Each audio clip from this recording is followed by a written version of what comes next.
नमस्कार दर्शकों, आज हम आपको लेकर चलेंगे 511 वर्ष पूर्व की उस ऐतिहासिक घटना की ओर जिसके रहस्य से पर्दा संत रामपाल जी महाराज ने उठाया। और इस घटना का संबंध एक ऐसे महापुरुष से है जिसे कोई संत तो कोई कवि तो कोई भगवान मानता है, जिनका नाम है कबीर साहब जी।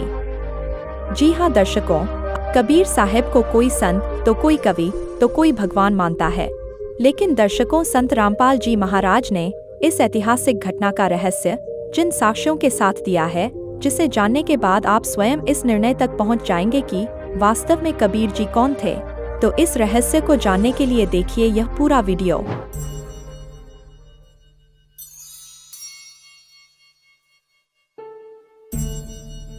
कबीरा कबीरा है कबीरा कबीरा है कबीरा कबीरा है कबीरा कबीरा है कबीरा कबीरा है कबीरा।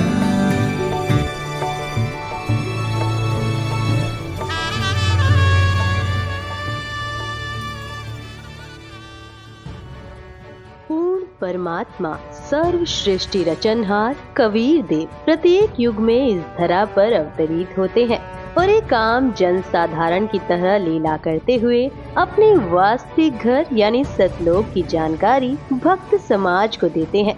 लेकिन उस समय अधिकांश लोग परमेश्वर की पहचान नहीं कर पाते। लगभग 625 वर्ष पूर्व पूरी सृष्टि को बुनने वाले कबीर साहिब जी काशी नगर की जुलाहा बस्ती में एक टूटी सी झोपड़ी में 120 वर्ष तक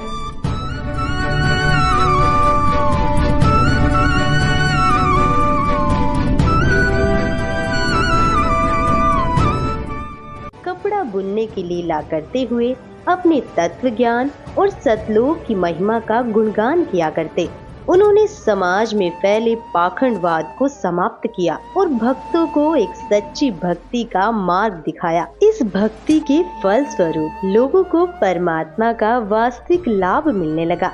इससे प्रभावित होकर उस समय के हिंदू और मुस्लिम दोनों धर्मों के 64 लाख श्रद्धालु कबीर परमेश्वर जी के शिष्य बन गए। वहीं दूसरी तरफ कबीर परमेश्वर जी को एक आम भक्त संत व गरीब जुलाहा समझ उस समय के मुल्ला काजी पंडित और ब्राह्मण कबीर साहिब जी की महिमा चारों ओर फैलते देख ईर्ष्यावश आए दिन उन पर जुल्म करने की अस्थायी कोशिश करते ही रहते थे।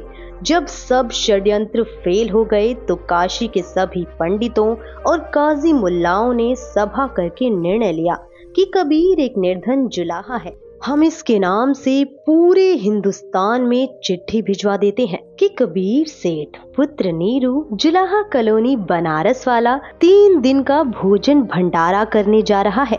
सभी अखाड़े वाले बाबा और साधु संत आमंत्रित हैं। साथ में अपने अपने शिष्यों को अवश्य लाएं। तीनों दिन प्रत्येक भोजन के पश्चात सभी साधु संत ब्राह्मण काजी मुल्ला पीर पैगंबर और ओलिया को एक दोहर एक मोहर तथा जो कोई सूखा सीधा यानी आटा मिठाई घी दाल चावल भी लेना चाहे वह भी दिया जाएगा। दोहर एक लोई होती थी जो उस समय की सबसे महंगी और उपयोगी कंबल मानी जाती थी, जिसे अमीर लोग ही ओढ़ते थे। मोहर लगभग 10 ग्राम सोने से बनी होती थी जिसकी वर्तमान कीमत लगभग 30,000 रुपए है। उस लोहे की कीमत वर्तमान में 10,000 से कम नहीं है। सर्वसम्मति से यह निर्णय लेकर पत्र भिजवा दिए गए और दिन निश्चित कर दिए गए। निश्चित दिन को 18 लाख साधु संत ब्राह्मण मंडलेश्वर अपने अपने शिष्यों सहित पहुंच गए। सबको लालच था कि प्रत्येक भोजन के पश्चात उपरोक्त दक्षिणा मिलेगी, इसलिए अपने अपने शिष्यों को मंडलेश्वर ले आए कि अच्छा माल मिलेगा, सूखा सीधा भी लेंगे, महीनों का खाने का और कई हजार का सोना तथा लोई मिलेगी, बेचकर काम चलाएंगे। कबीर परमेश्वर ने 2 रूप में अभिनय किया। एक रूप में वह अपनी कुटिया में बैठे रहे, दूसरे रूप में अपने सतलोक से 9 लाख बैलों पर थैले रखकर पका हुआ सामान तथा सूखा सामान और दोहर मोहर भर कर ले आए। आया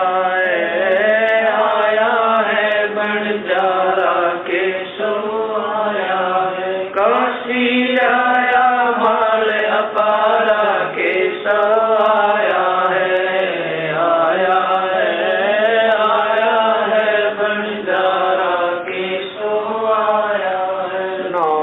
बोडी बड़ी विशंबर 9 लख बोडी बड़ी विशंबर दिया कबीर भंडारा के सो आया है बंजारा के सो आया है धरती ऊपर तंबू तारे धरती ऊपर तंबू तारे चौपड़ के बजारा के सो आया है बंजारा के सो आया है कौन देश से बालद आई कौन देश से बालद आई ना कहीं बजाने वाला के सो आया है बंजारा के सो आया है अपरम पार पार गत तेरी अपरम पार पार गत तेरी कित उतरी जलधारा के सो आया है बंजारा के सो आया है साहूकार नहीं कोई जाके साहूकार नहीं कोई जाके काशी नगर मजारा के सो आया है बंजारा के सो आया है दास गरीब कल्प से उतरे दास गरीब कल्प से उतरे जिया पे अलग कर तारा के सो आया है बंजारा के सो आया है दास गरीब कल्प से उतरे दास गरीब कल्प से उतरे जिया पे अलग कर तारा के सो आया है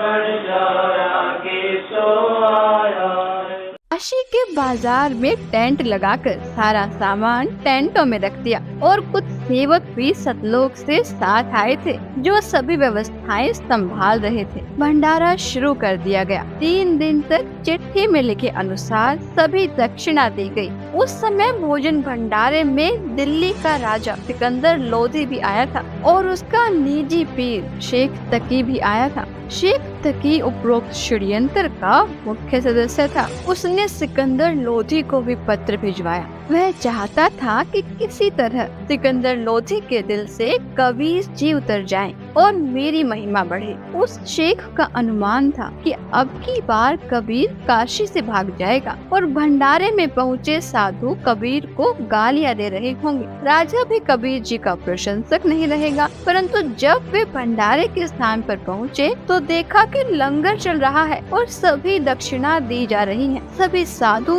और अन्य व्यक्ति भोजन खाकर दक्षिणा लेकर कबीर सेठ की जय जयकार कर रहे हैं। बादशाह सिकंदर लोधी ने पता किया कि भंडारा करने वाला कहाँ है। बताया गया कि वह सामने वाले बड़े तंबू में है। राजा और शेख तकी उस तंबू में गए और पहले अपना परिचय दिया, फिर उसका परिचय पूछा। तंबू में बैठे सेठ ने परिचय बताया कि मेरा नाम केशव है, मैं बंजारा हूँ। कबीर जी मेरे मित्र हैं। उनका मेरे पास संदेश गया था कि एक छोटा सा भंडारा करना है, कुछ सामान लेकर आना। मेरा भी निमंत्रण भेजा था। राजा सिकंदर लोधी ने पूछा कि कबीर जी क्यों नहीं आए? केशव रूपधारी परमेश्वर ने कहा, मैं जो बैठा हूँ उनका नौकर हूँ, वे मालिक हैं। इच्छा होगी तब आएंगे। उनकी कृपा और आदेश से सब ठीक चल रहा है। आप भी भोजन करें। राजा ने कहा, पहले उस सुभान अल्लाह के दर्शन करूंगा, बाद में भोजन करूंगा। यह कहकर हाथी पर बैठकर राजा सिकंदर कबीर जी की कुटिया पर पहुँचे। साथ में कई अंगरक्षक भी थे।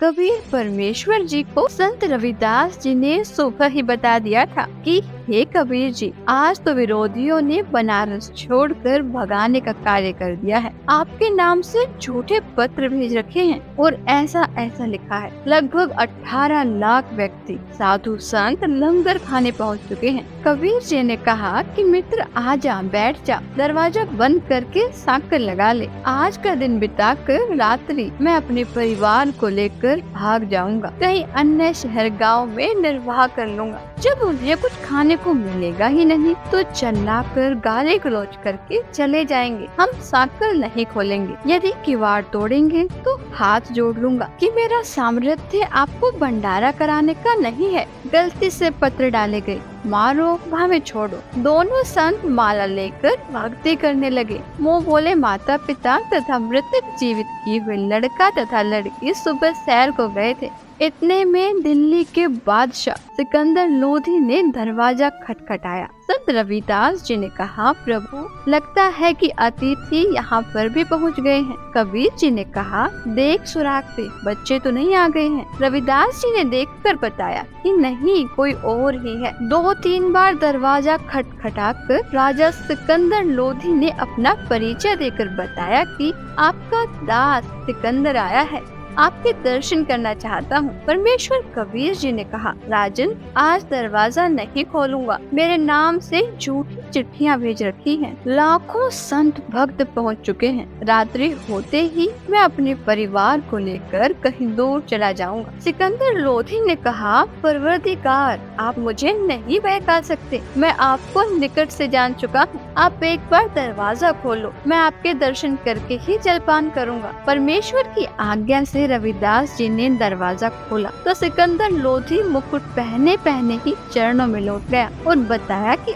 आप अपने आप को छिपा कर बैठे हो। आपने कितना सुंदर भंडारा लगा रखा है। आपका मित्र केशव आपके संदेश को पाकर सर्व सामान लेकर आया है। आपके नाम का अखंड भंडारा चल रहा है। सभी अतिथि आपके दर्शनाभिलाषी हैं। कह रहे हैं कि देखे तो कौन है कबीर सेठ जिसने ऐसे खुले हाथ से लंगर कराया है। मेरी भी प्रार्थना है कि आप एक बार भंडारे में घूमकर सबको दर्शन देकर कृतार्थ करें। तब परमेश्वर कबीर जी उठे और कुटिया से बाहर आए तो आकाश से कबीर जी पर फूलों की वर्षा होने लगी और आकाश से आकर सिर पर सुंदर मुकुट अपने आप पहना गया। तब हाथी पर बैठकर कबीर जी तथा रविदास जी व राजा चले तो सिकंदर लोधी परमेश्वर कबीर जी पर चंवर करने लगे और पीलवान से कहा कि हाथी को भंडारे के साथ लेकर चल।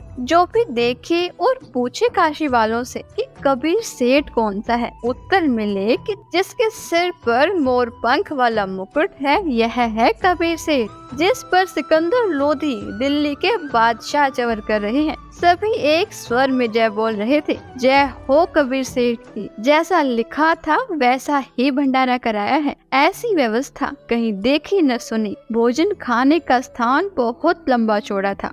उसमें घूमकर फिर वहाँ पर आए जहाँ पर केशव टेंट में बैठा था। हाथी से उतरकर कबीर जी तंबू में पहुँचे तो अपने आप एक सुंदर पलंग आ गया। उसके ऊपर एक गद्दा बिछ गया, ऊपर गलीचे बिछ गए जिसके झालरों में हीरे पन्ने लाल लगे थे। टेंट को ऊपर कर दिया गया जो 2 तरफ से बंद था। खाना खाने के पश्चात सब दर्शनार्थ वहां आने लगे। तब परमेश्वर कबीर जी ने उन परमात्मा के लिए घर त्याग कर आश्रमों में रहने वालों तथा अन्य गृहस्थ व्यक्तियों और ब्राह्मणों को आपस में अर्थात केशव तथा कबीर जी ने आध्यात्मिक प्रश्न उत्तर करके सत्य ज्ञान समझाया।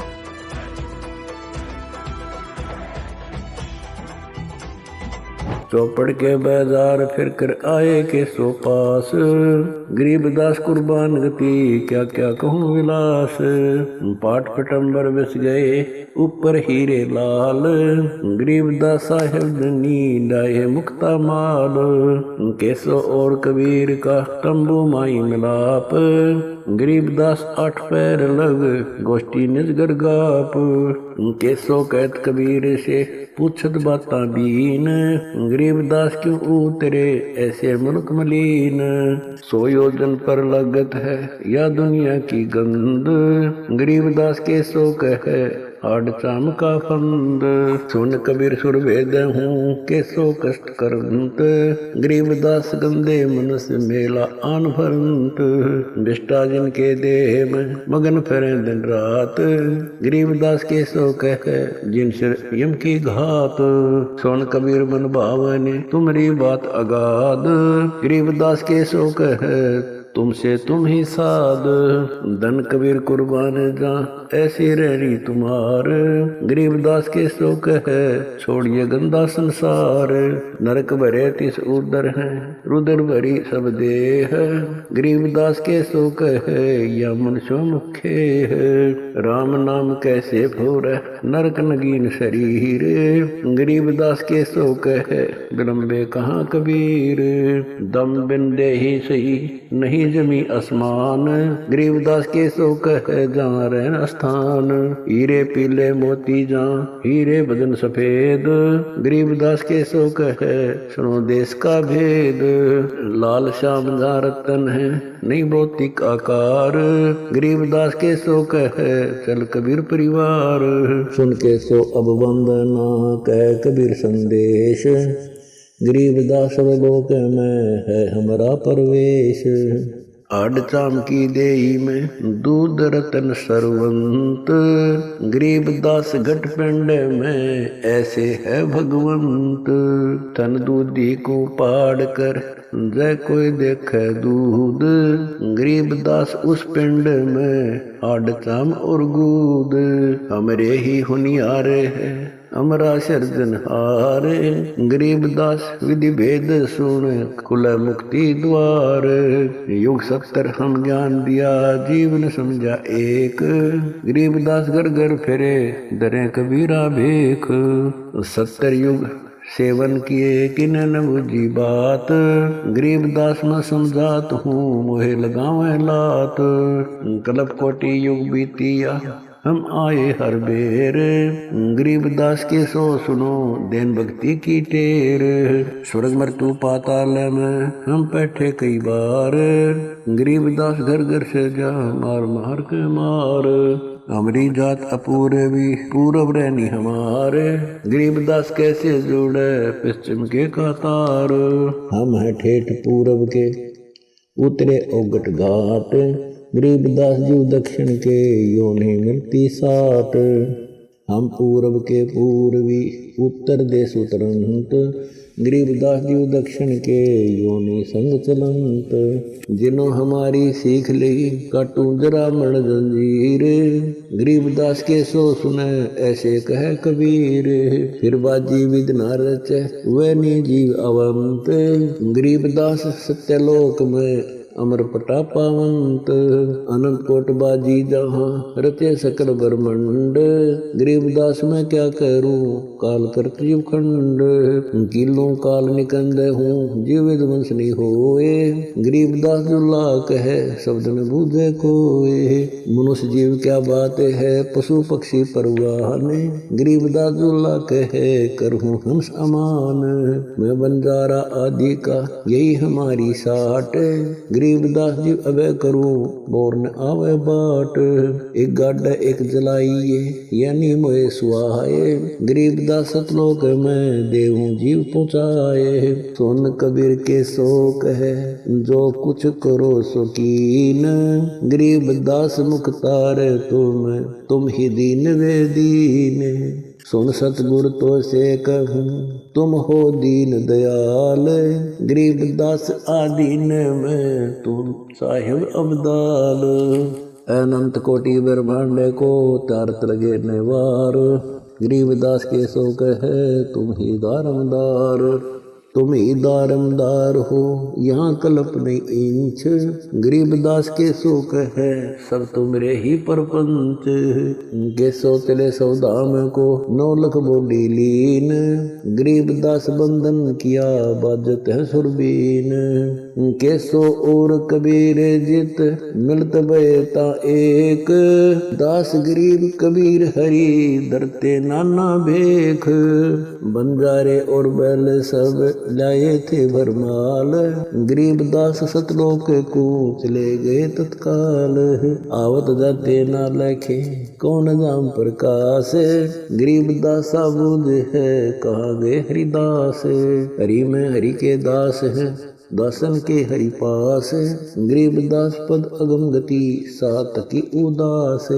चलो सिकंदर बादशाह क्यों व्यर्था वक्त गमाए, गरीबदास उस पीर के तन मन लगी भाए। जेता शहर कबीर का हमरे बहुत अनेक, गरीबदास सिख तक के लगी जुबान नेक। गूंगा भया बोले नहीं जवाब जुबान, गरीबदास मारा पड़ा बिन ही करो कमान। एता दोष दरे कहा दग्ध जमी आसमान, गरीबदास गूंगा भया बहरा हुआ कान। 8 पहर यानी 24 घंटे तक सत्संग करके उनका अज्ञान दूर किया। कई लाख साधुओं ने दीक्षा ली और अपना कल्याण कराया। विरोधियों ने तो परमेश्वर का बुरा करने की कोशिश की, परंतु परमात्मा को इकट्ठे करे कराए भक्त मिल गए अपना ज्ञान सुनाने के लिए। उन भक्तों को सतलोक से आया हुआ उत्तम भोजन कराया, जिसके खाने से अच्छे विचार उत्पन्न हुए। उन्होंने परमेश्वर का तत्व ज्ञान समझा, दीक्षा ली तथा कबीर जी ने उन्हें वर्षों का खर्चा भी दक्षिणा रूप में दे दिया। सब भंडारा पूरा करके सर्व सामान समेट कर बैलों पर रखकर जो सेवक आए थे वे चल पड़े। तब सिकंदर लोधी, शेख तकी, कबीर जी, केशव जी तथा राजा के कई अंगरक्षक भी खड़े थे। अंगरक्षक ने आवाज लगाई, बैल धरती से 6 इंच ऊपर चल रहे हैं, पृथ्वी पर पैर नहीं रख रहे। यह लीला देखकर सब हैरान थे।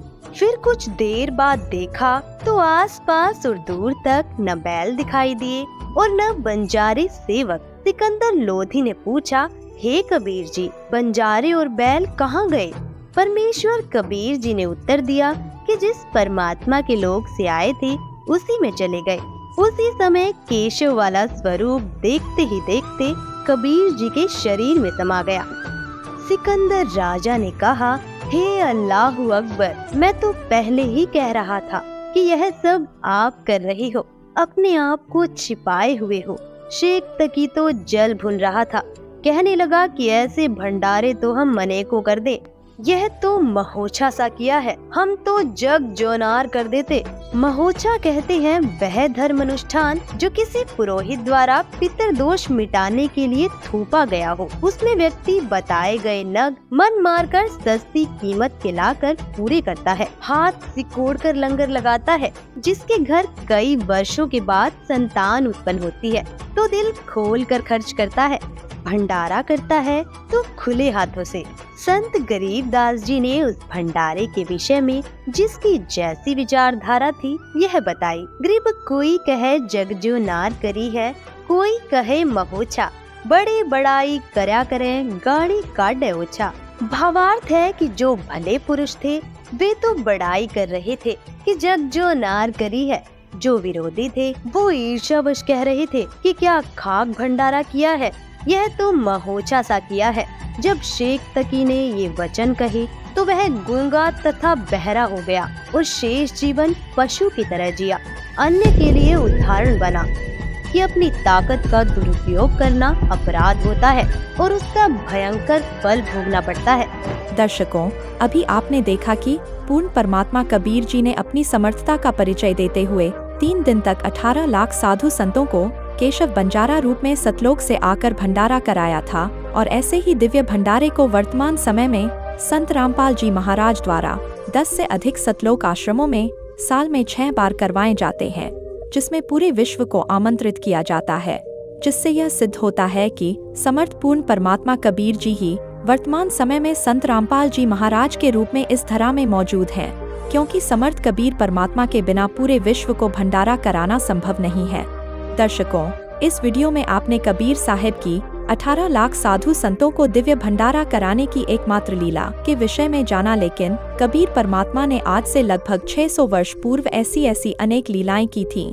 कबीर साहिब की संपूर्ण लीलाओं की विस्तृत जानकारी जानने के लिए संत रामपाल जी महाराज के मंगल प्रवचनों को प्रतिदिन देखिए संत रामपाल जी महाराज YouTube चैनल पर।